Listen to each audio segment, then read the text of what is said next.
सम्राटों और भक्तों की भूमि। उसी पवित्र धरती पर उत्कल नाम का एक राज्य था, आज का उड़ीसा। गजपति वंश इस राज्य में उभर रहा था, जो केवल पराक्रमी योद्धाओं के लिए ही नहीं बल्कि भगवान जगन्नाथ के अनन्य भक्तों के लिए भी जाना जाता था। इस वंश में सबसे अधिक लिया जाने वाला नाम गजपति पुरुषोत्तम देव, जो युद्ध भूमि पर सिंह और प्रभु जगन्नाथ के अनन्य सेवक थे। आइए अब हम जानते हैं इनकी जीवन गाथा।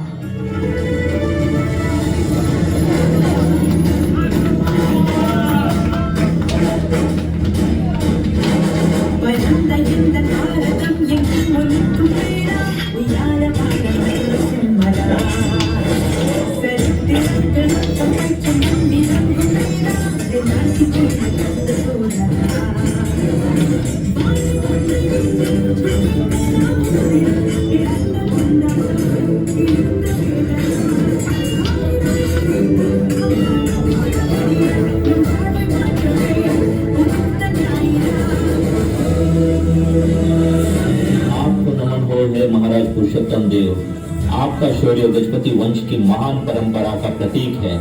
आपकी वीरता आपके पूज्य पिता महाराज कपिलेंद्र की गौरव गाथा को भी गौरवान्वित करती है। महाराज, विद्यानगर का रत्न जड़ित सिंहासन आपकी प्रतीक्षा कर रहा है। हा हा हा, जय जगन्नाथ। नाम भक्त्या प्रणश्यति, अर्थात मेरा भक्त कभी नष्ट नहीं होता। यह स्वयं जगन्नाथ का वचन है। हे सेनापति, मैं यहाँ विद्यानगर के सिंहासन पर बैठने नहीं आया हूँ। मैं यहाँ उस दिव्य विग्रह साक्षी गोपाल के लिए आया हूँ, जो वृंदावन से एक साधारण ब्राह्मण बालक के वचन का साक्षी बनने हेतु स्वयं पधारे। अब व्यवस्था करो, साक्षी गोपाल की इस मूर्ति को एक भव्य शोभा यात्रा के साथ उड़ीसा लाया जाए। इस अपराजय राजा सम्राट पुरुषोत्तम देव के नेतृत्व में उड़ीसा को विजय दिलाई गई।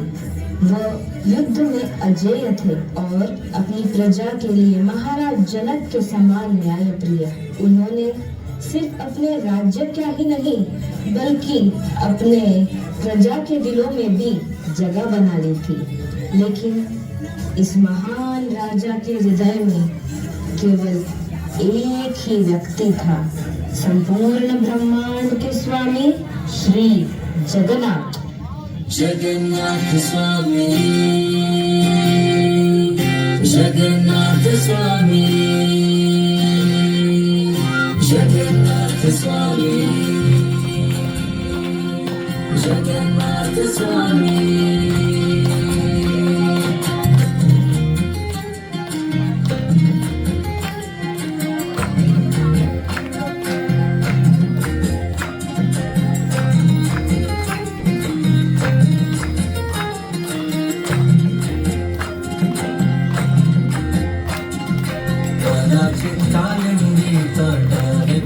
संगीत किरावो मेरा वीर नारी वचन कमला श्वत मधुपर नमः शंभु गंगा नमः गणेशाचि भवनो।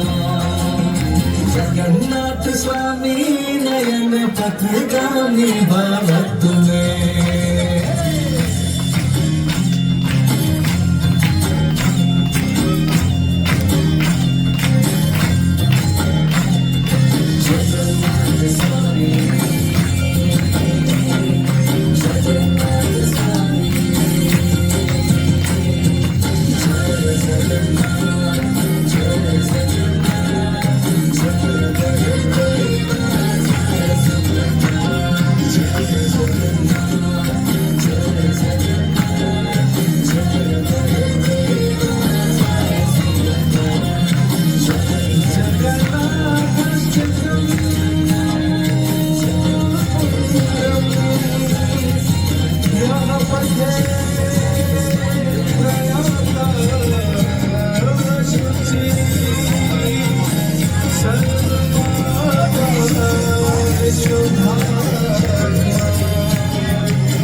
जब भी राजा पुरुषोत्तम देव श्री क्षेत्र पुरी आते थे, वे अपने पराक्रम और वैभव की गाथा अपने हृदय के स्वामी श्री जगन्नाथ को सुनाते थे और यह भी सुनिश्चित करते थे कि कटक में साक्षी गोपाल की सेवा पूरी श्रद्धा और निष्ठा से चल रही है।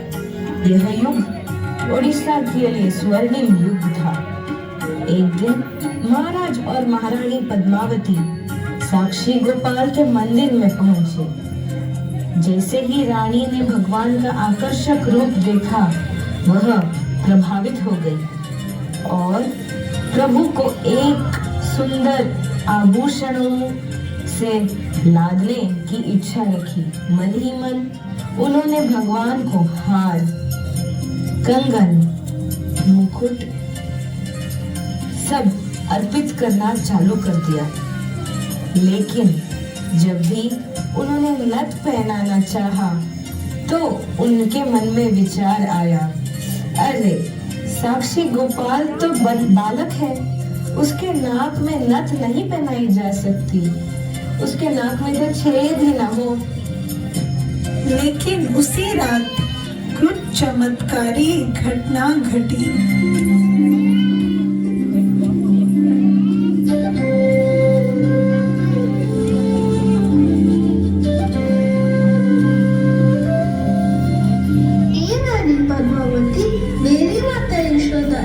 मेरी नाक पे छेद किया था क्योंकि वो मुझे नथ पहना चाहती थी। वह छेद आज ही विद्यमान है। हे रानी, वह नथ जो तुमने मुझे अर्पित करने चाहिए थी, आप मुझे अर्पित करो। अगले ही दिन रानी ने राजा को अपने स्वप्न की सारी बात बताई। वह नथ जो रानी ने साक्षी गोपाल के लिए संभाल कर रखी थी, वह उन्होंने राजा को दे दिया और राजा ने वह नथ श्रद्धा पूर्वक साक्षी गोपाल को अर्पित कर दी। यह थे आदर्श राजा रानी। अपने हृदय में स्वयं जगन्नाथ को रखकर और अपने नित्य जीवन में उनकी सेवा करते हुए जीवन निर्वाह करने वाले। अब चलते हैं पुरी के दरबार की ओर, जहां हम देखेंगे कि इस आदर्श पति पत्नी का मिलन कैसे हुआ। राज ऋषि सूर्यवंशी गजपति महाराज श्री पुरुषोत्तम देव दरबार में पधार रहे हैं।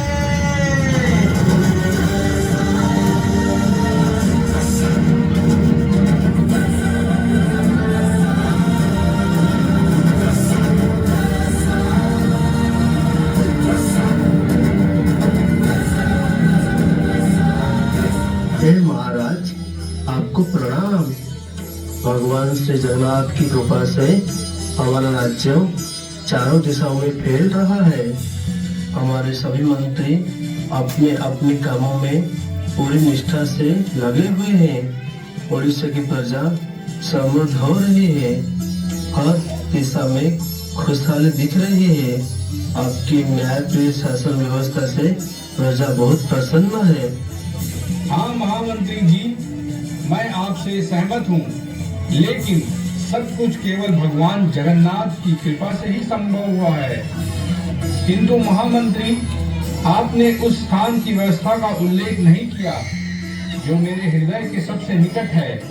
अवगत ही हूँ हे महाराज, पुरी में भगवान जगन्नाथ की सेवा बहुत भव्य रूप से की जा रही है।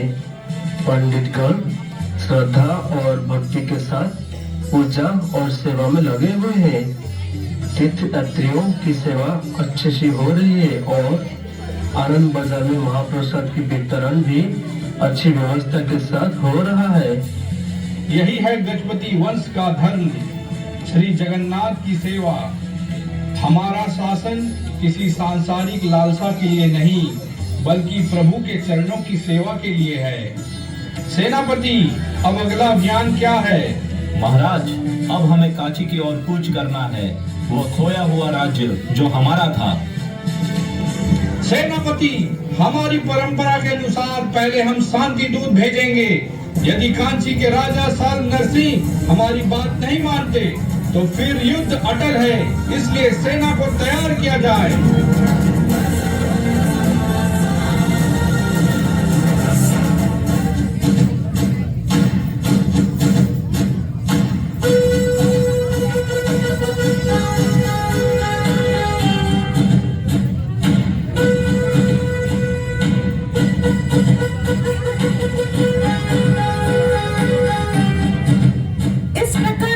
पुरुषोत्तम देव की सेना कांचीपुरी के बाहर डेरा डालती है और एक शांतिपूर्ण संदेशवाहक को भेजा जाता है।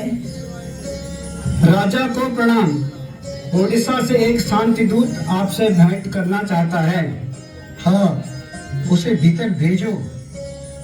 जैसे कि आप जानते हैं हे राजन, मैं राजा पुरुषोत्तम देव की ओर से आपके सामने शांति का प्रस्ताव लेकर आया हूँ। हे संदेशवाहक, मैं तुम्हारे राजा की वीरता और उनकी सुशासन से भली भांति परिचित हूँ। वास्तव में मेरे पास शांति संदेश से भी एक अच्छा प्रस्ताव है। हे राजन, आपका क्या विचार है? यह मैं केवल राजा पुरुषोत्तम देव को ही बताऊंगा। आप जैसे कहें राजन।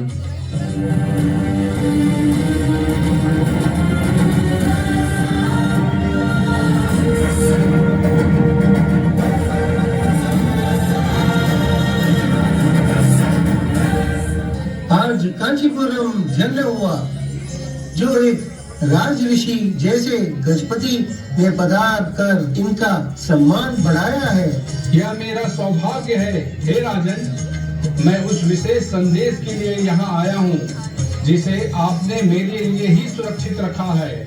हाँ हे गजपति, शांति के स्थान पर मैं एक और प्रस्ताव लाया हूँ। कृपया मेरी पुत्री पद्मावती से विवाह करें और उसे अपनी धर्मपति स्वीकार करें, जिससे हमारे दोनों वंशों में स्थायी शांति और सौहार्द बना रहे।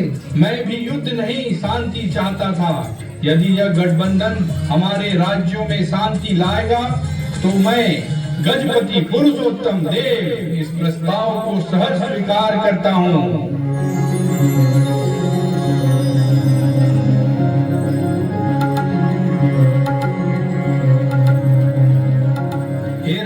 इस रिश्ते को आगे बढ़ाने से पूर्व मैं आपको पुरी में जगन्नाथ जी की रथ यात्रा में आमंत्रित करना चाहता हूँ। रथ यात्रा में सम्मिलित होना मेरे लिए सौभाग्य की बात होती, परंतु कुछ महत्वपूर्ण प्रशासनिक कार्यों के कारण मैं आ नहीं सकूंगा। किंतु मेरे महामंत्री चीनू भट्ट वहाँ अवश्य उपस्थित रहेंगे।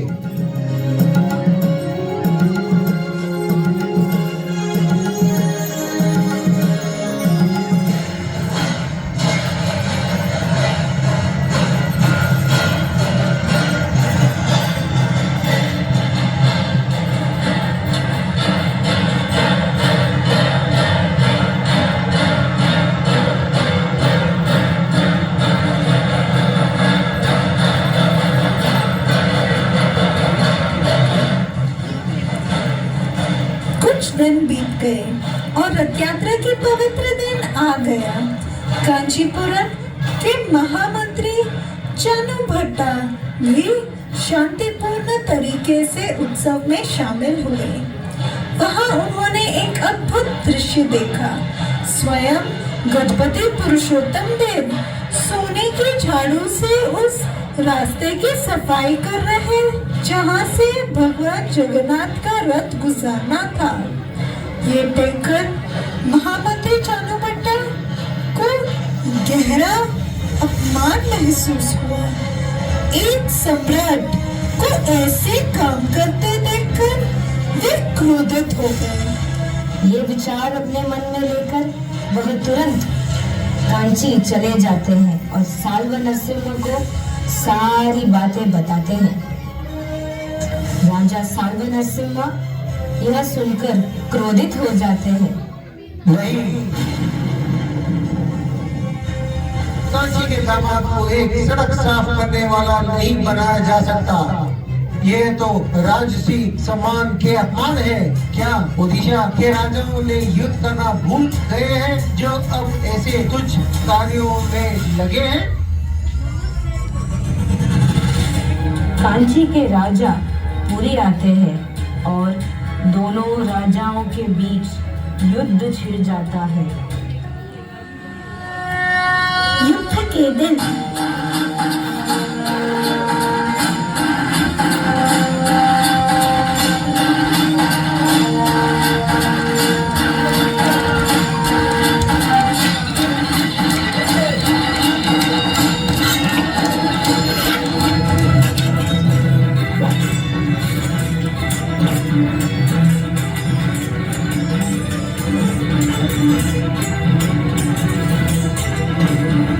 हमेशा विजयी रहने वाले राजा पुरुषोत्तम देव साल्व नरसिम्हा के हाथों हार जाते हैं।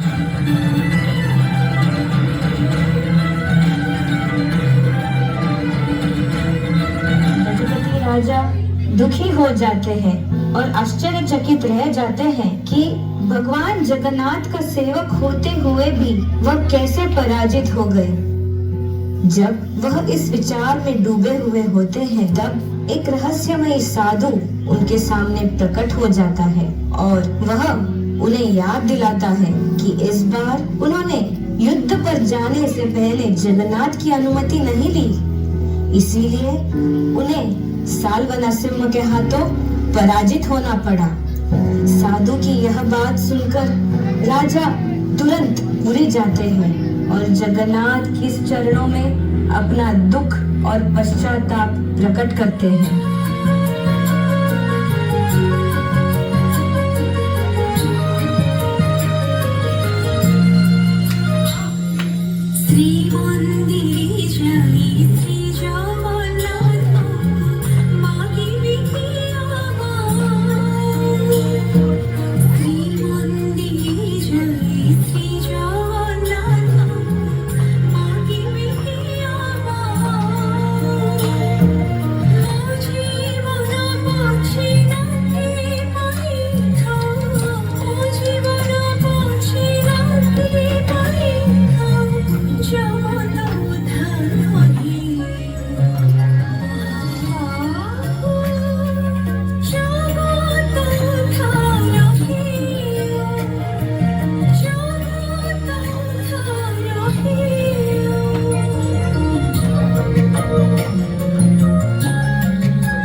कल आप युद्ध की तैयारी करो।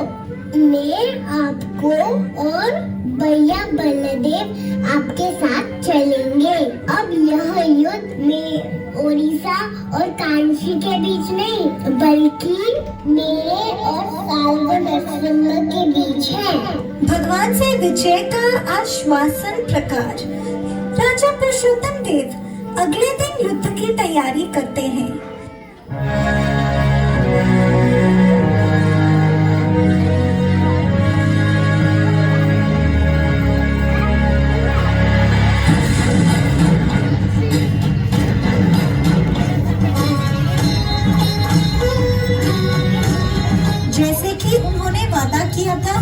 भगवान जगन्नाथ स्वयं अपने भाई बलभद्र के साथ युद्ध के मैदान में आए हैं। लेकिन राजा पुरुषोत्तम देव सोचते हैं, क्या सच में भगवान मेरे साथ युद्ध भूमि में आएंगे? रास्ते में कुछ चमत्कारी घटना होती है। भैया, लगता है हमने सेना को बहुत पीछे छोड़ दिया है। जग्गू, आज तो तुम्हें युद्ध का बड़ा उतावला गुस्सा दिख रहा है, क्या वजह जान सकता हूँ? बिल्कुल भैया, मैं उत्साहित हूँ क्योंकि ये मेरी प्रतिष्ठा की नहीं बल्कि मेरे महान भक्त गजपति महाराज पुरुषोत्तम देव की प्रतिष्ठा की बात है, जैसे मैंने गीता में वादा किया है।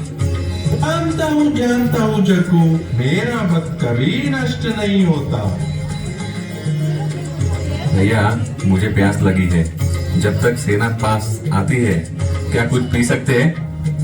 अब भैया, पूरी में तो हमारे प्यारे पंडा हमें इतना स्वादिष्ट भोग खिलाते हैं कि हमारे हाथ हमेशा व्यंजनों से भरे रहते हैं। चलो कुछ ढूंढता हूँ।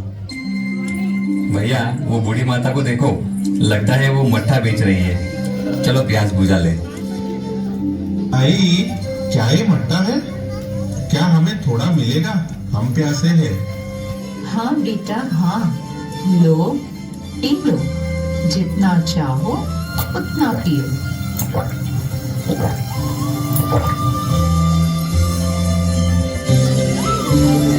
रुको रुको बिट्टू, बिना पैसे दिए कहाँ जा रहे हो? अरे हाँ, हमारे राजा गजपति पुरुषोत्तम देव इसी रास्ते से आएंगे, वे तुम्हें पैसे दे देंगे। बड़ी चालाकी से बच निकलने की कोशिश कर रहे हो। राजा क्यों मेरी बात का विश्वास करेगा? माई, मैं टाल नहीं रहा। ठीक है, ये मेरी अंगूठी रख लो, इसे उन्हें दिखाना, वो समझ जाएंगे और तुम्हें पैसा दे देंगे।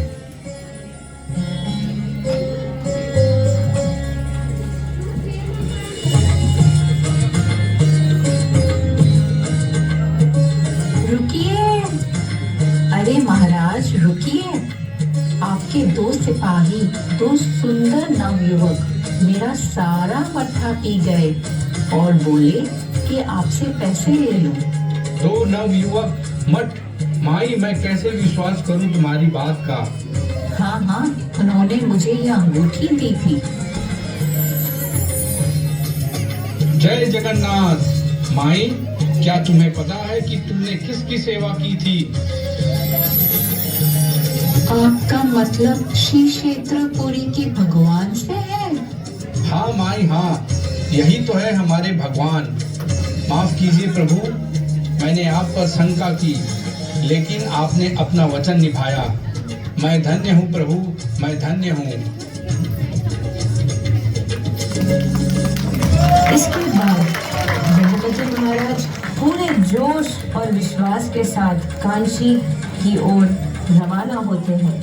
भगवान जगन्नाथ और बलभद्र अकेले ही कांचीपुरम की पूरी सेना को पराजित करते हैं।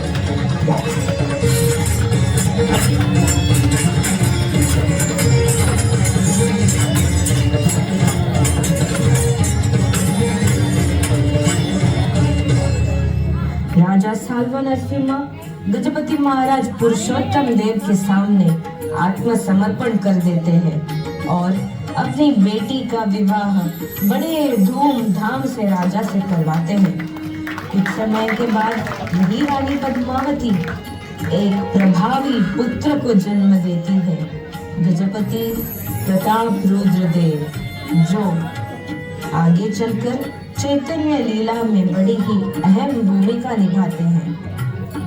ऐसे थे उड़ीसा के वीर गजपति और ऐसी थी अमर महिमा उनके आराध्य श्री जगन्नाथ की। नीलाचल वासी श्री जगन्नाथ की।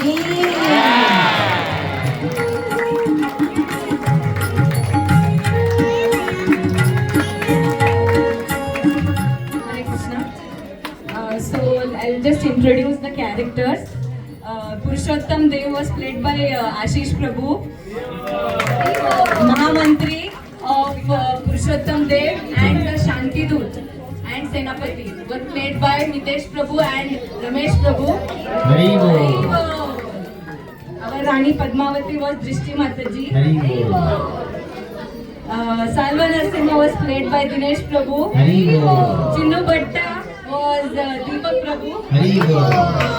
And the Pandas were Sudarshan Prabhu, Hari Bol.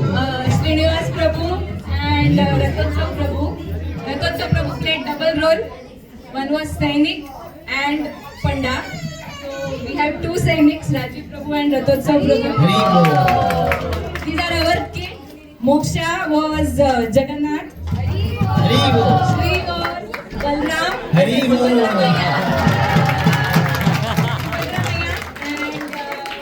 Rishi played two roles, Balram and Sakshi Gopal. Hari Bol. And our two kids, Sri Ram and Adinarayan, they also played Jagannath. Hari Bol. Mona Mataji, special appearance. And the Hari old Bol. lady was Dina Mataji. Hari Bol. Hari Bol. And thank you Neelachal Bihari Prabhu for your voice over, and Sam Prabhu and Rajiv Prabhu for their voice overs for our kids. Hari Bol. And our director, Tarun Mataji. Hari Bol. सभी ताली बजाइए please जोर से. Taruni Mataji, Satya and Sapna Mataji. Continue कीजिए, ताली बजाइए please. Hari बोल. कपिल सुंदरवती यात्रा महोत्सव की जय।